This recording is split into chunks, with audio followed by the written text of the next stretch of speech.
Okay, we're going to go ahead and get started. We just started recording, everyone. What we might do is ask that everyone mute your mics just to prevent feedback. Sometimes during workshops like this, the audio from various folks who are not muted will kind of be audible to everyone and interfere with the recording. And we also ask that you please hold your questions to the end if possible. My name is Kelly Rife. I serve as Student Navigator at Savannah Technical College. The Office of Student Navigation is comprised of Special Populations, Public Benefits Assistance, Testing, and Career Services. Thank you for your interest in this practical topic and for joining this workshop. The workshop is offered through the Continuing Education Department and is one of several within a free series that focuses on personal development. Now I'd like to introduce you to our presenter today. Ms. Kelly Morris is the Career Services Coordinator here at Savannah Tech. Kelly holds a master's degree in Professional Communication and Leadership from Georgia Southern, a BA in Communication Studies from Augusta State, and Culinary Arts training from Savannah Tech.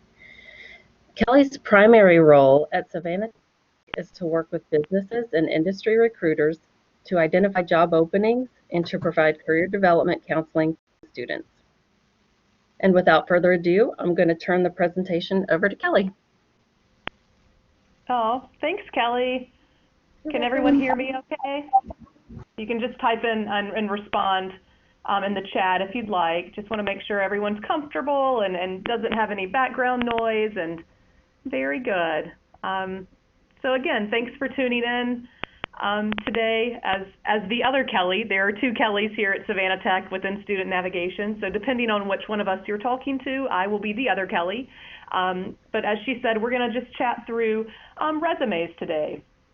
And so I'm going to provide you all with an introduction of career services for those of you who are students here at Savannah Tech, and then of course members of the public, just to let you know what's available to our students and graduates. And then we'll jump right in and chat through resume writing best practices. And I've got some resources to share with you. And then as the other Kelly said, if you'll hold your questions until the end, it's just helpful for us to get through the content. And feel free to type your questions out in the chat feature if you'd like, or again at the end we'll open it up and you can ask them verbally as well. All right, so let's hop right in. So Savannah Technical College's Career Services Department, we assist students, alumni, and employers by creating opportunities for connections to be made. So we do this by offering several services for students and graduates, career counseling, we help with job search assistance, we conduct mock interviews, one-on-one resume editing assistance. And then, of course, under normal circumstances, we facilitate career fairs, and we can chat through what those look like in our next session that we're hosting next week, so you'll have to tune back in.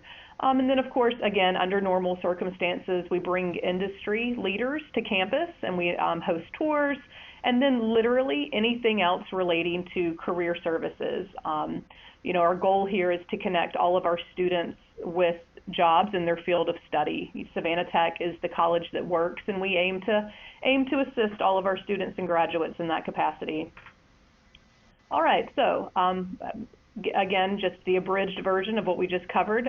We recognize that everyone learns differently. Some of you are visual learners, some of you are audio, and some of you learn kinesthetically. So we like to present the information differently. So in a nutshell, we enhance resumes and cover letters, which is what we're going to work on today. We share resources. A large part of what I do is simply connect our students with opportunities, whether they be career related or otherwise. We facilitate networking opportunities. Again, we'll chat about that next week, so tune back in at 12:30 next week. We host workshops like the one we're doing now, where we bring people together, whether it be in person or virtually, to share knowledge and information and experiences. And then, of course, there's one-on-one coaching. So I'm happy to to get on either a telephone call presently or do a video conference, and we can coach you through whatever your career objectives may be, and we can help you kind of further navigate that the professional settings as you begin your careers in your chosen fields of study. All right, so here we are. What is a resume? Why do you need one? A resume at its very basic is a marketing tool. I often tell, when I'm speaking with our marketing classes and our business classes, I tell them that the resume is essentially your flyer. So if you've ever hosted events or been a part of groups that host events, you know that one of the first things you do when you're putting together the promotion for the event is, you have a flyer that kind of gives an overview, and that's essentially what it is. A resume is also a requirement for many organizations. As you begin to change career paths or enter the workforce for the first time, depending on where you are professionally, most organizations are going to want to see in some form or fashion your work experience and education and credentials outlined in plain writing. It gives them an opportunity to kind of get to know you first and foremost. And it's also a way, it's what you'll use to obtain an interview and ultimately a career in your field of study. And so it's incredibly important as you put your resume together that it's neat and well organized, free of errors and grammatical, bloops, if you will, and then, of course, professional and experience and appearance. And so what that'll tell an employer about you is that you are neat, you are well organized, that you're attentive to detail, and that you're careful and competent. All right, so I have done our culinary arts program here at Savannah Tech. As Kelly mentioned earlier, I have training in the culinary field. And so I often tell our culinary students that a resume is effectively a recipe. So you're going to have different sections of your recipe, and then you'll kind of mix them all together to ultimately, present the final product, which in this case will be you and your professional experience. So these are just overviews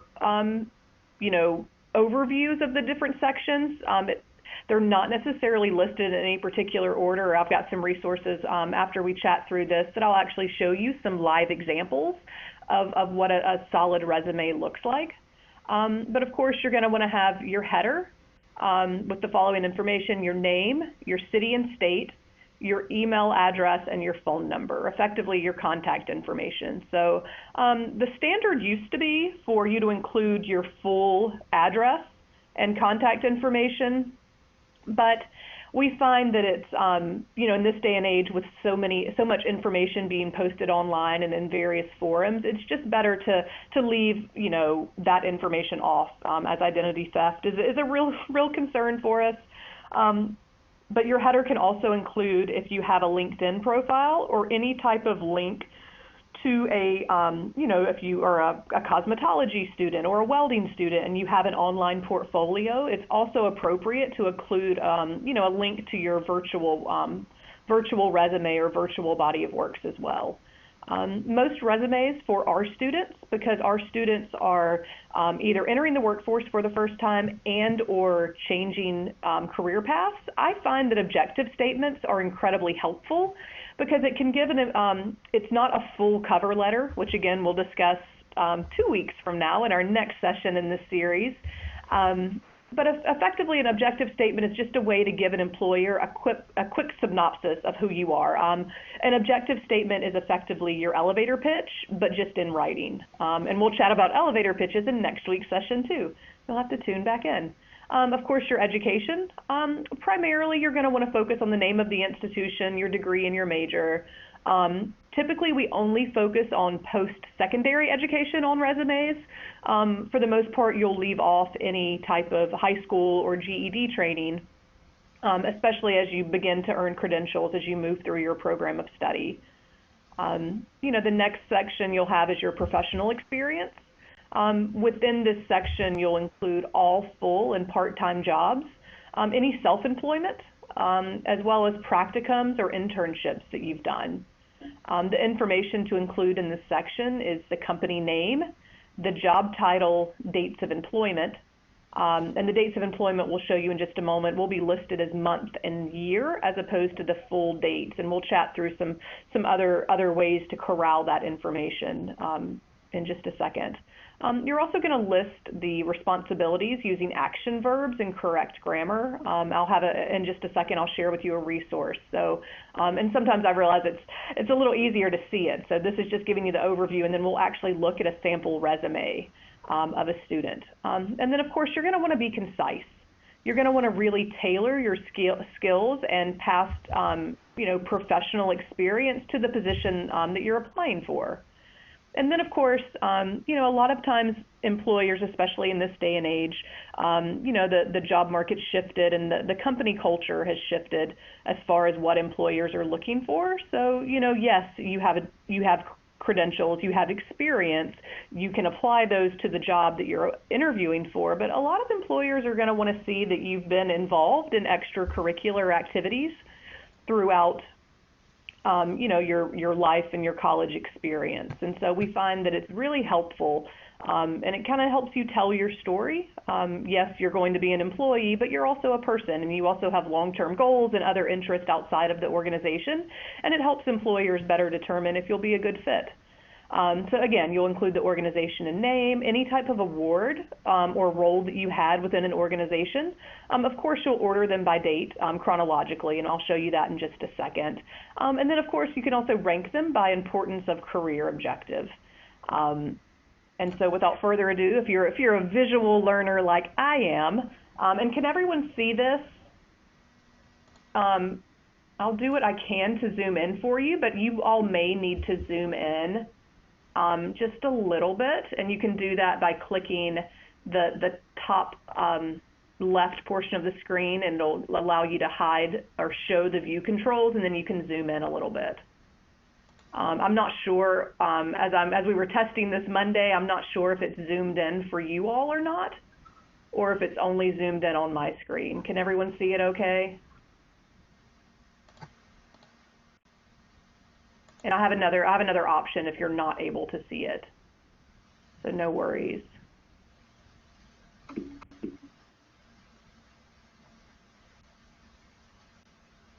All right, so here, actually what I'm going to do, I'm going to hop over here, if you'll give me just 1 second. Show it to you on this screen and see if this helps a little better.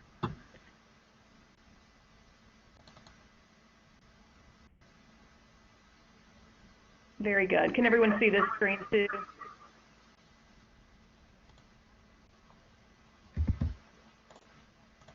All right, here we are.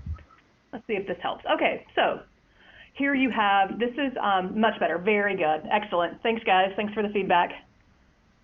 Very good. Okay, all right. So this is a student resume that I shared with, this is actually the first student that I placed in field when I took this position a year ago. She was she had a healthcare front office program here at Savannah Tech, and so she had excellent professional work experience, customer service, but she hadn't worked in the field of study yet, which was, medical front office.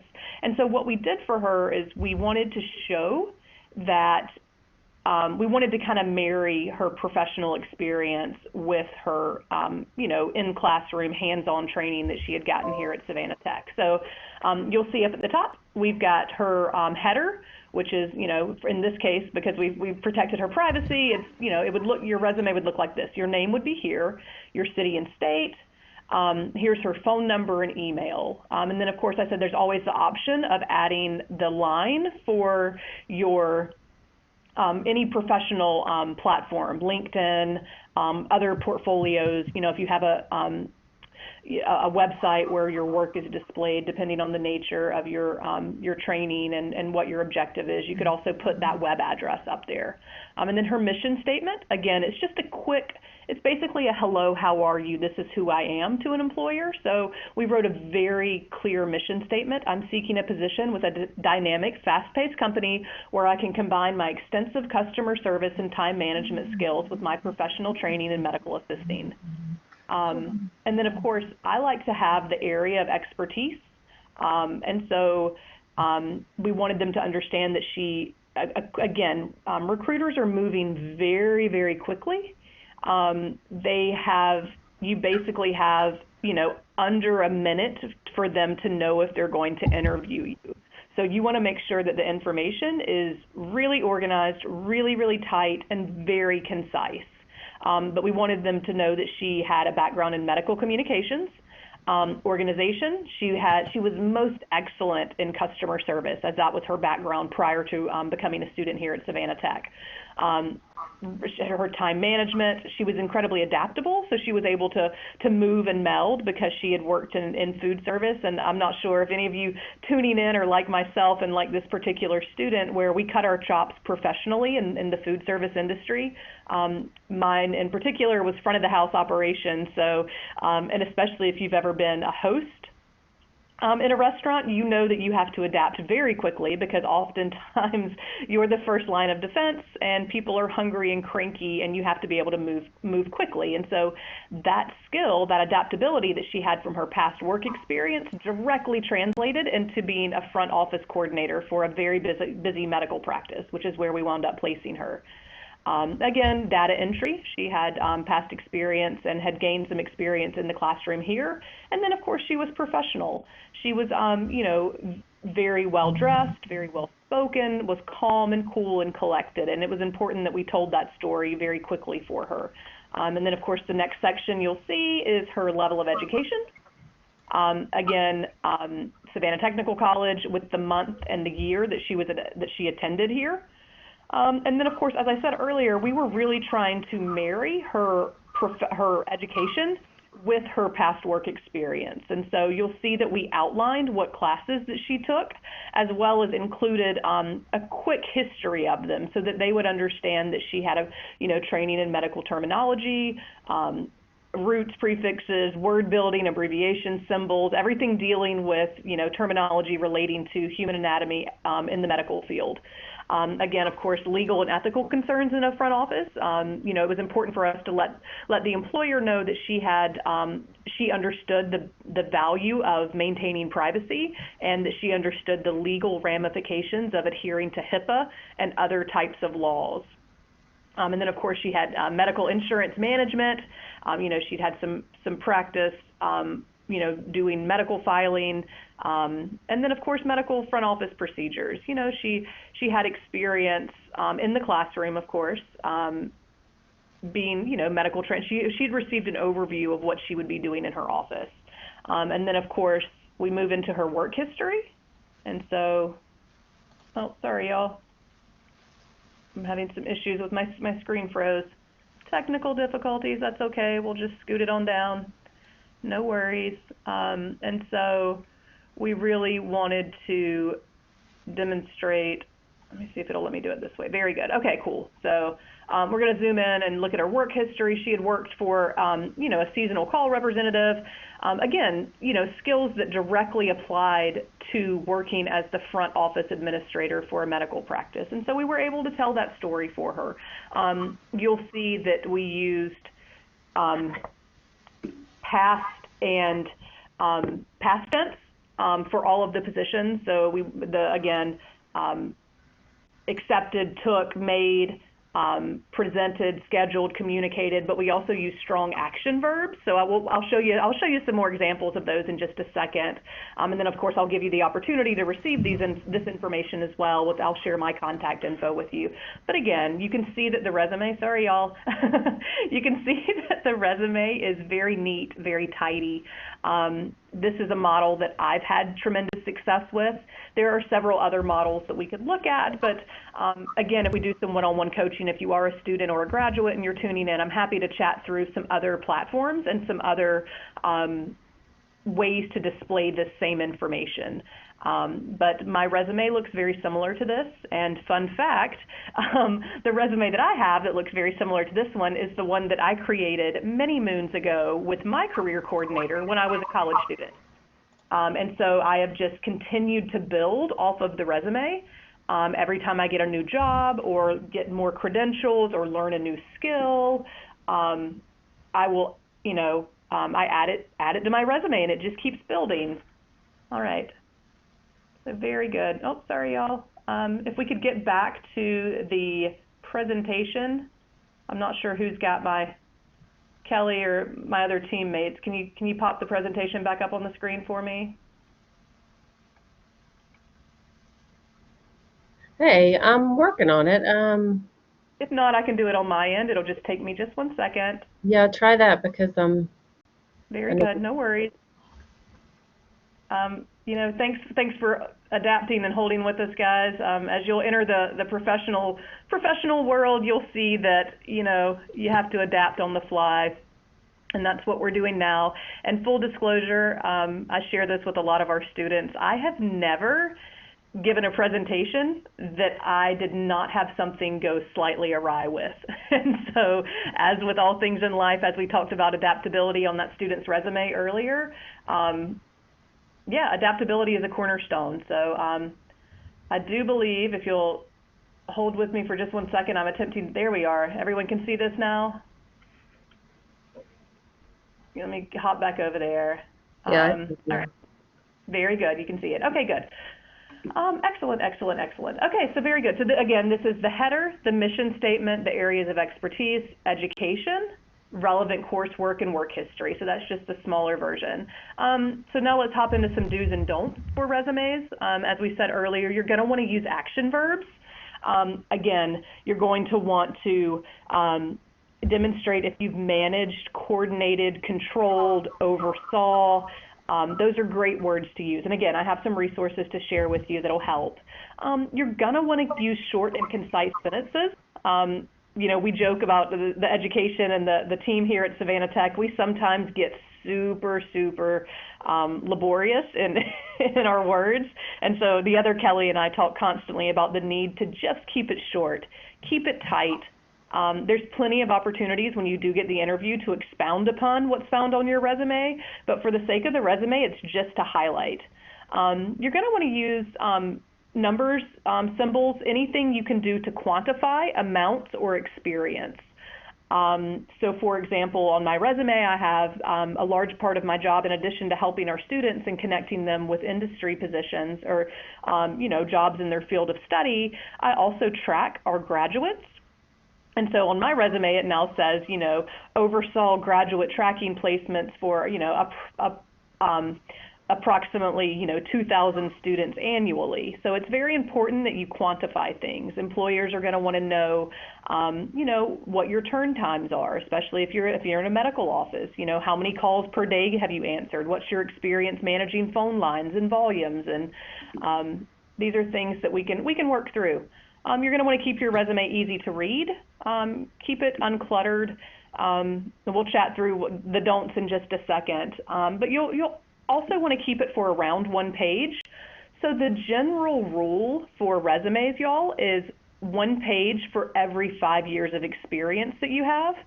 Now, again, that can change, especially if you've been working in one particular field for a number of, 4, 5, 6 years, you may be able to add it. But for example, my resume right now sits right at 2 pages. I've been working in field for 12 years, and so my resume is roughly 2 pages long. So now, let's hop into the don't. For me, again, the type of learner that I am is visual. And so what's more impactful for me than telling me what I should do is often telling me what I should not do. And I hope some of you all are the same way. So the don't list is so much more pertinent for me. But essentially, you're not going to want to use pronouns, I, me, my, etc. There's no reason for you to. It just takes up space that's not necessary. And then it's implied that the information that you're telling on or that you're displaying and the story that you're telling on your resume is about you. No need to clutter it up. So don't include your references. And so this is something new in the past, 7, 8, 10 years that it used to be the norm to include references, or at the very least a disclaimer that references are available upon request or something like that. That's not necessary, especially as recruiters and hiring managers are moving so quickly. Again, anything extraneous or extra, they don't need to know right now. If they want to see your references, they'll ask you for them. So don't clutter your resume with non-essential information. You know, keep it super tailored to the job that you're applying for. Don't make any misrepresentations. So I think it's incredibly important that you keep I keep a working file of my resume that's approximately 10 pages long, but on that master copy of my resume, I have every date in order that I worked them chronologically, and including the exact dates, you know, June 27th through March 15th of 2019 or something to that effect. But that way you are able to quickly pull information applying to as you work to apply and tailor your resumes, but you don't necessarily have to include all of it. So it has the direct supervisor that I worked for on there. It has, you know, their contact info, any references, et cetera, but it's not anything that I would share with an employer. But what it does is it allows me to make sure that as I'm moving through the interview process and the application process, that everything I tell them is factual and that there are no dates. And so I always share this story when I'm hosting this workshop with folks. I had a friend of a friend years ago who worked for the largest cellular telephone company in the nation, and she was up for a promotion. She had been with the company for a number of years, and she was moving from a sales associate over to a key account manager. So she would be managing people's accounts that were, you know, hundreds of thousands of dollars in these large accounts where she would be overseeing a team of people, and she would be responsible for overseeing, you know, large, you know, processing of large payments. And so on her resume and in her application that she pulled from her resume, she had misquoted a date. She had effectively gotten the date wrong.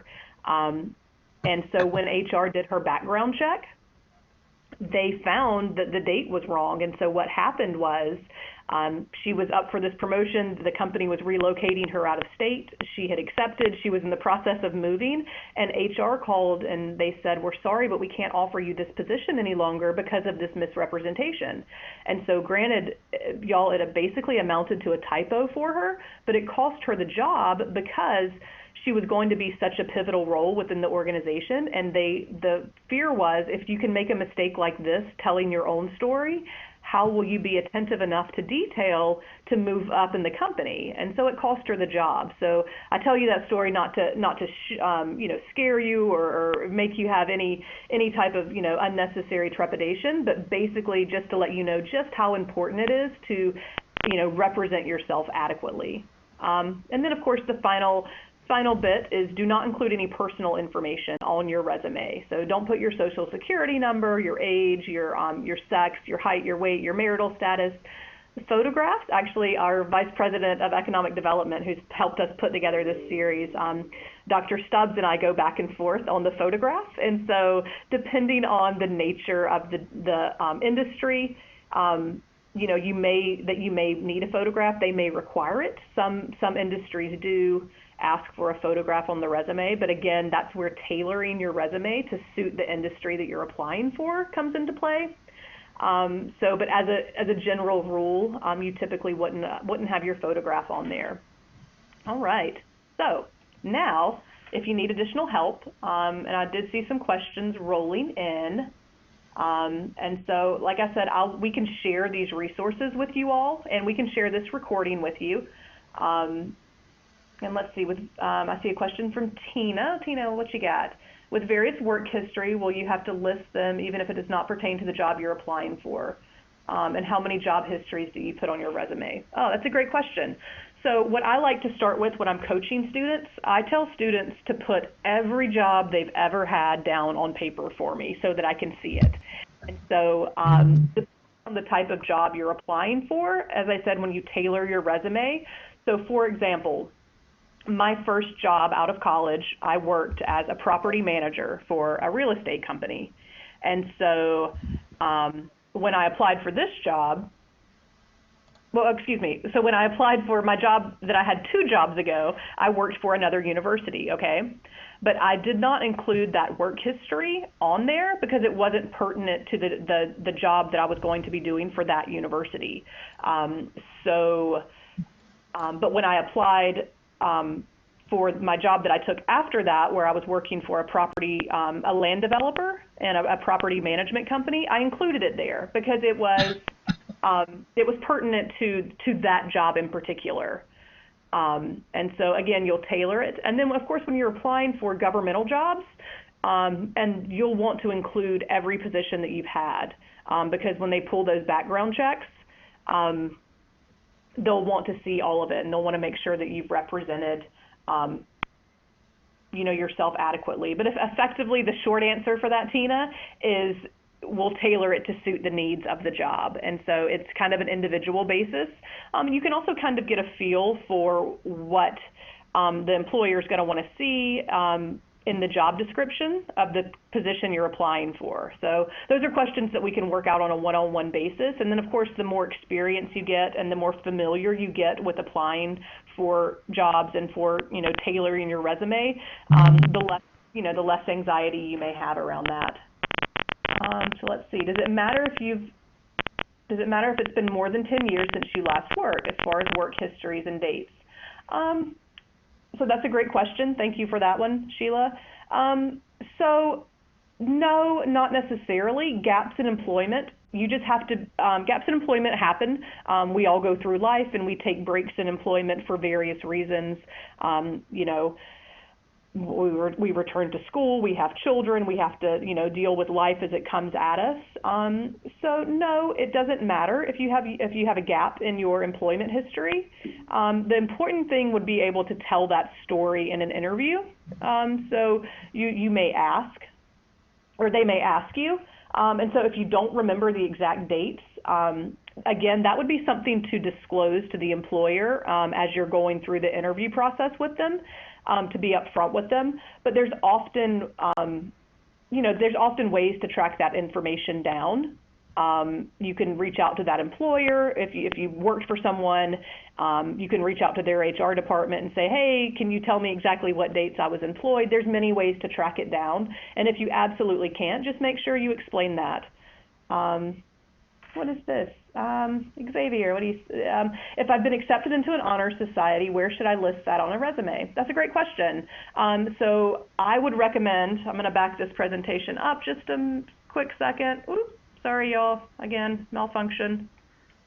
My computer keeps freezing. I have too many things going at once, and it's a little dissatisfied with me right now. I'm trying to make it work too hard, and apparently it needs a sandwich. It's hungry.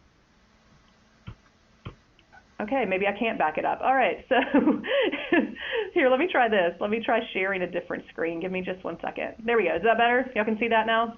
Very good. So on the resume, we're going to zoom out. So at the any type of honor society awards, etc., I would make a section for it, and I would put it at the very bottom down here, and I would just call it extracurriculars.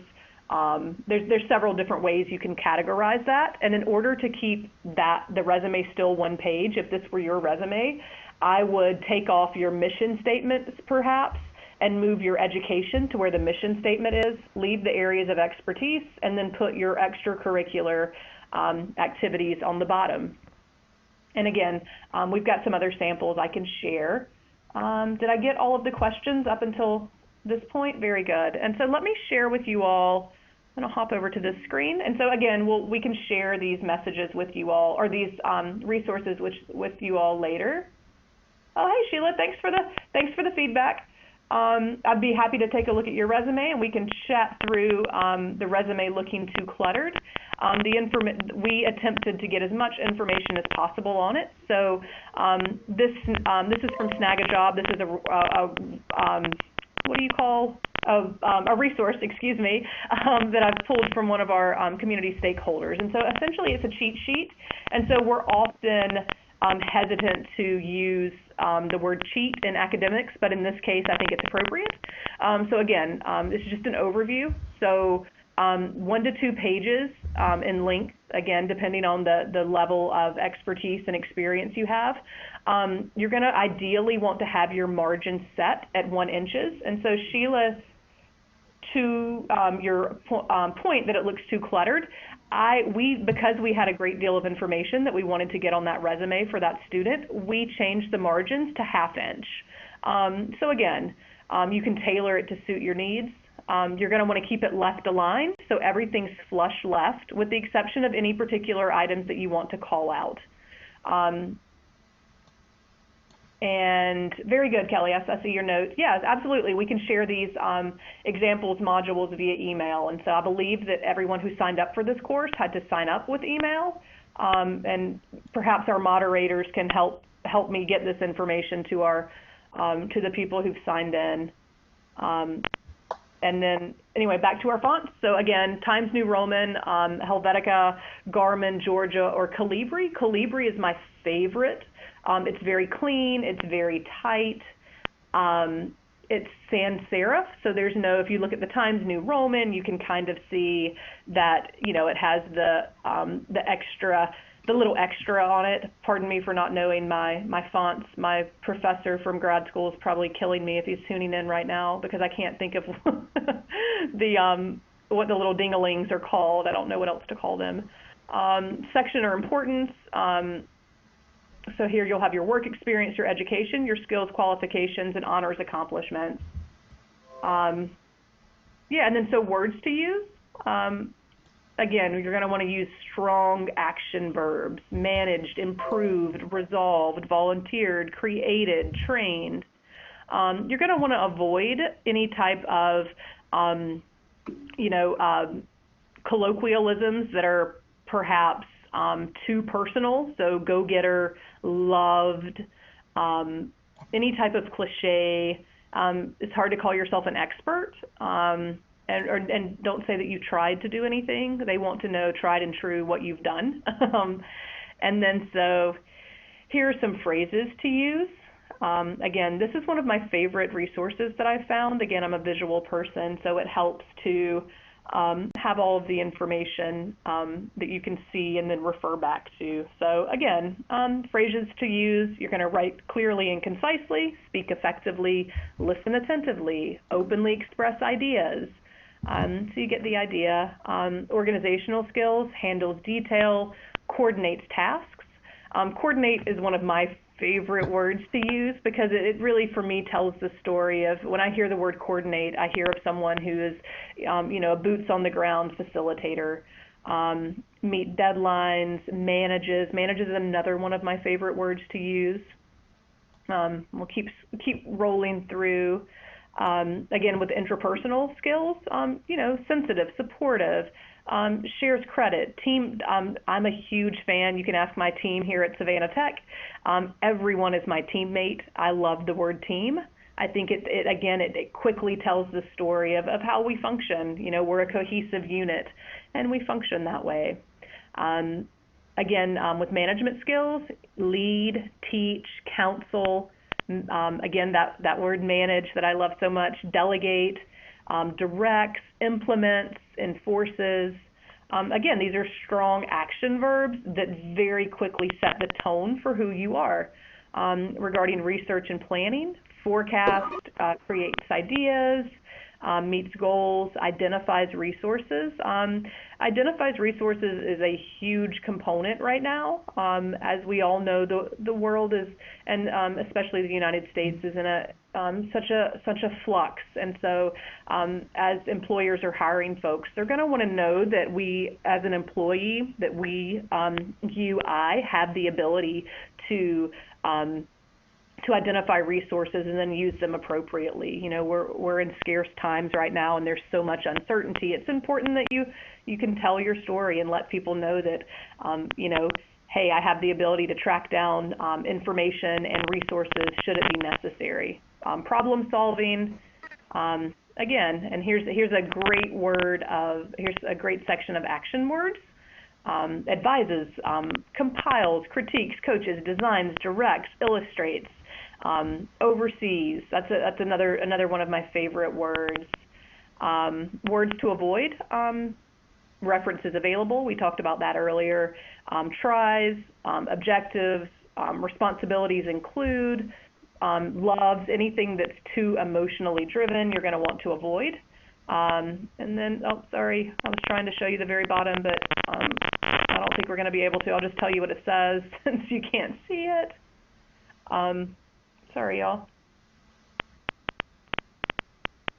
Again, my computer freezes. Anytime I try to move, it's like really dissatisfied with me. Sorry, everyone. So yeah, so the words to, then again, the fonts to avoid, or the fonts to use. Anything sans serif, like I said, Calibri is my go-to. Arial is also very nice. But again, we'll share these resources.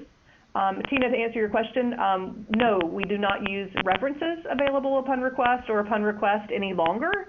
That used to be the norm when I was entering the workforce, 10, 12 years ago. I absolutely had it on all of my resumes. That's not the case anymore. So yeah, you'll want to, again, keep it very, very concise. I've got tons of examples of resumes I can share with you. If you are a student here at Savannah Tech, I can send you a link to book an appointment with me. If you're not a student and you still would like to receive some additional support, we've got some great community resources that we partner with here in Savannah who can help you, who I can refer you out to, and they do the same service that I do. They just do it for the community at large. So we've got lots and lots and lots of resources for you. We here at Savannah Tech, and me being a part of the student navigation team, our goal is to share information with you, students and the public, that we had to learn either the hard way or that we wish that someone would have shown us, because, Kelly Reif, our student navigator who introduced me earlier, Kelly said, none of us are born knowing how to navigate these systems. And so our goal is to try to provide as much information as possible to help ease it for you. And Tina, no, not at all. That's great. No, you're not showing your age. That's fantastic. It's a great question. There's no such thing as a silly question. We encourage them all. If you are students, again, like I said, we'll share the resources and we'll give you a link to book an appointment with me. If you are not a student and you are interested in learning more about services and programs here at Savannah Tech, we're happy to connect you with our admissions team and who can help walk you through that process. But at this time, that concludes my presentation and the information that I had set aside to share with you. Are there any other questions, comments, concerns that you all would like to have answered before we sign off today? I'd like to say a big thank you, Kelly. You did an amazing job, so informative, and thank you so much. Oh, absolutely. My pleasure. Thank you all for tuning in. As I said, within the student navigation team, our goal is to share information and to share resources. And so it's my pleasure to help. Again, reach out if you need it. We are here to assist and we're here to serve. So y'all have a great rest of your week. Tune in next week. We have a workshop on networking. And so networking looks a little differently than it did 6 months ago. And so we're going to chat through lots and lots of opportunities and ways to connect with employers and great careers, some that are unique to Savannah Tech and some that are available to anyone out in the community. And again, we're happy to share the resources. Thank you all for tuning in. Have a good rest of your week.